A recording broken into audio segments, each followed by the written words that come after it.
Sen güneşte parlayırsan bizim odlar diyarında, denizinden küleğe esir adın düşürer duamda. Köhne qala baxır sənə, daşı yaddaşın danışanda, yolum senin küçelerden İz kalıp her attığımda. Canım, ay Bakü hüsnüne heyranam, ay Bakü. Çok esirler geldi geçti, hey. Güzelleştin sen şanım,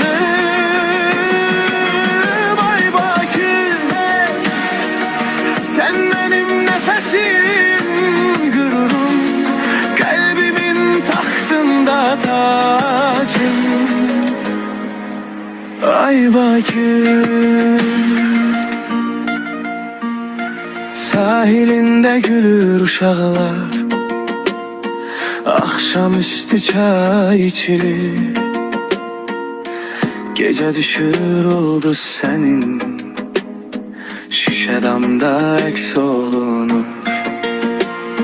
Min hikaye min taleyle kavuşmuşuk bir adımda,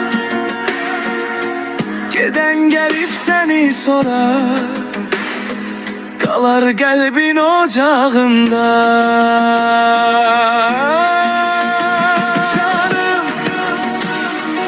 ay Bakü hüsnüne heyranam, ay Bakü. Çok esirler geldi geçti, hey. Güzelleştin sen şanım, ay Bakü, hey, hey. Sen benim nefesim, gururum, kalbimin tahtında tacım, ay Bakü. Yağışında ayrı tadı var, gülüşünde yaz teravet. Kim yorular, kim uzaklar, senden öte bilmir, yol tapmır ürek.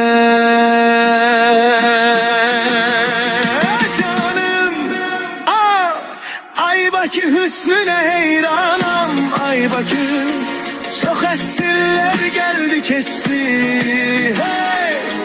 Güzelleştin sen şanım, ay Bakü. Sen benim nefesim, gururum, son nefese kadar yanım, ay Bakü.